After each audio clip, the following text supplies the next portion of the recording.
veut pas de cette Bible-là. Nous voulons nos propres traditions, notre propre culture africaine. Nous ne voulons pas du Dieu des Blancs. Nous ne voulons pas du livre des Blancs. C'est faux. Voici la preuve. La Bible n'est pas le livre du colonialiste. Parce que la Bible elle-même est contre le racisme. Et la Bible originelle, la première Bible, pas la Bible en français, en lingala, en anglais, parce que ce n'est pas ça la première Bible. La première Bible n'a pas été écrite en français. La première Bible a été écrite en hébreu, en araméen, l'Ancien Testament, et le Nouveau Testament en grec. La Bible n'est pas la Bible des Français. La Bible n'a pas été écrite dans sa première version en français, ni en anglais. C'était en araméen, c'était en hébreu, c'était en grec. Et ce ne sont pas les Grecs qui sont venus ici, ni les Hébreux, ni les Araméens, ce sont les Français. Donnez-moi l'amen. Alors, mes frères, la Bible n'est pas le livre du colonialiste. Pourquoi? Parce que la Bible reconnaît l'Égypte, reconnaît l'Afrique, comme étant la puissance mondiale au temps de Moïse. La Bible reconnaît qu'il y avait une nation africaine qui était la plus puissante de la terre. Si la Bible était la Bible du colonialiste, elle n'allait pas reconnaître que les Africains, pendant un temps, dominaient la terre. Aussi, la Bible reconnaît la reine de Saba de l'Éthiopie et reconnaît que c'était parmi les plus grandes reines de ce temps-là. La Bible reconnaît l'Éthiopie et reconnaît l'élévation de la reine de Saba. Si c'était la Bible du colonialiste, le livre du colonialiste, ça n'allait pas reconnaître qu'une femme, d'ailleurs une femme, était aussi élevée que Salomon. La Bible reconnaît que c'est un Africain, Simon de Cyrène, qui a aidé Jésus lorsqu'il avait du mal à porter la croix. Quand Jésus portait la croix, qui est venu pour l'aider? C'est Simon de Cyrène. Cyrène, c'est la Libye. Donc ce sont les Africains qui sont venus aider Jésus quand il devait monter à la croix. Donnez-moi la main. La Bible reconnaît. Quand on a voulu tuer Jésus, il a fui où? En Égypte, quand il était un enfant. C'est l'Afrique qui a reçu Jésus quand il était bébé.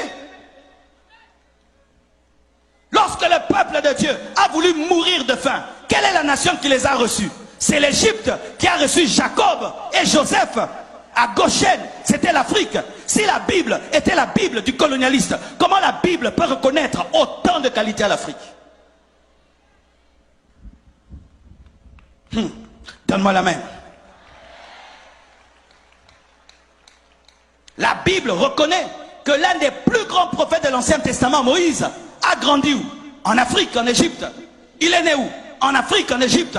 Il a été élevé par qui? Par des Africains. Parce que les Africains, ce sont eux les Égyptiens. Les Égyptiens étaient des Africains. C'est aujourd'hui l'histoire. On nous montre les Égyptiens avec des Égyptiens qui avaient des nez pointus. Non.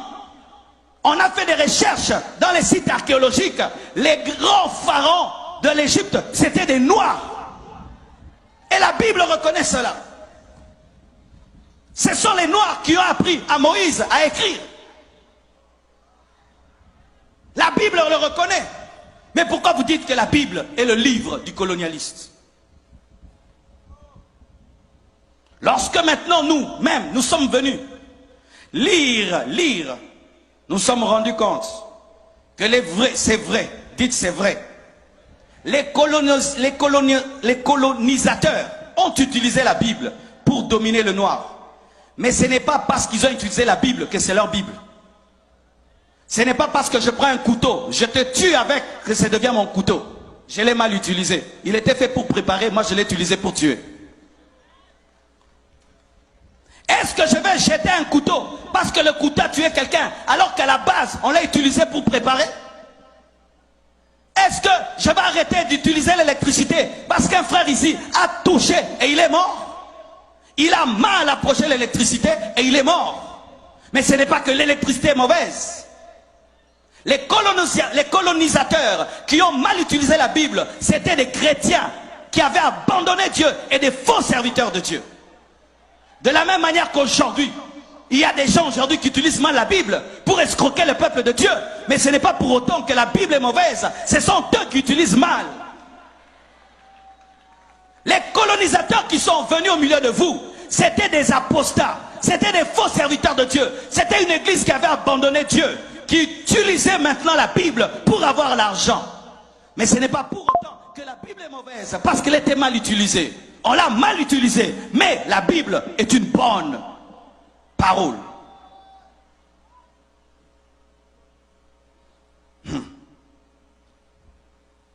Mes frères et sœurs, une vraie église n'encourage jamais la méchanceté. Pourquoi on dit toujours que la Bible, c'est le livre des colonisateurs? Mais on ne parle pas de Martin Luther King. Martin Luther King aussi a utilisé la Bible. C'était un pasteur, mais il a utilisé la Bible contre le racisme. Et aujourd'hui, on a eu un Barack Obama qui est devenu président des États-Unis. C'est la Bible qui a fait qu'il y ait la fin de la ségrégation raciale aux États-Unis. C'était la Bible. Comment la Bible peut être une Bible des colonisateurs alors que Jésus lui-même est né lorsque Israël était colonisé par les Romains? Jésus est né dans la colonisation. Il a trouvé la colonisation. Les Romains dominaient les Juifs. Comment il peut encourager cela?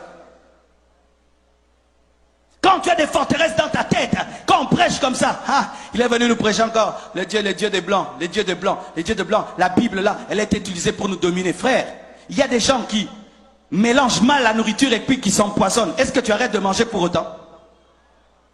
Qui arrête de manger parce que quelqu'un a mélangé une nourriture avec une autre qui l'a empoisonné? Tu dis non, il n'a pas bien mangé, mais la nourriture est bonne, mais lui n'a pas bien mangé. Ce n'est pas parce que quelqu'un a mal utilisé la Bible que la Bible est mauvaise.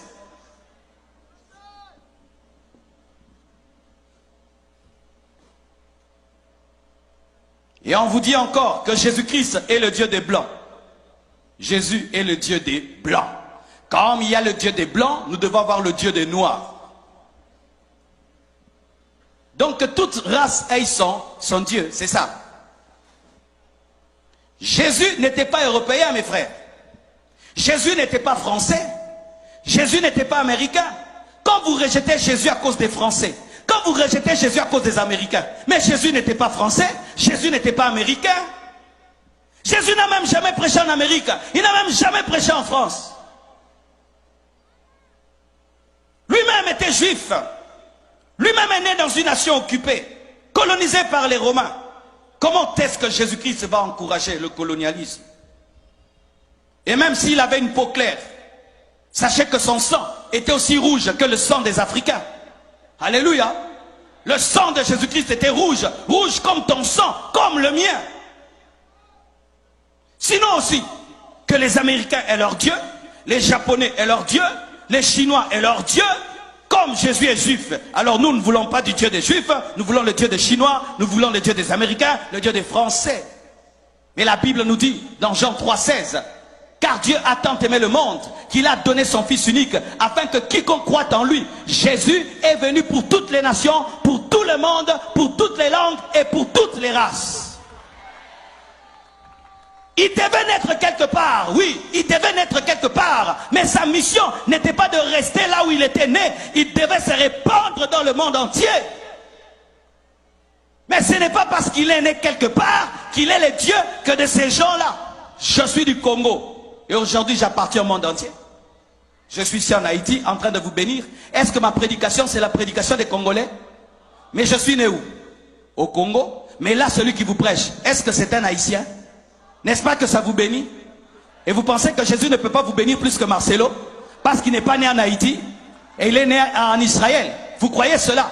La naissance ne détermine pas à qui tu appartiens, mais c'est ton message et ta vision qui détermine à qui tu appartiens. Jésus n'est pas le Dieu des Blancs, il est le Dieu de tous les hommes sur la terre.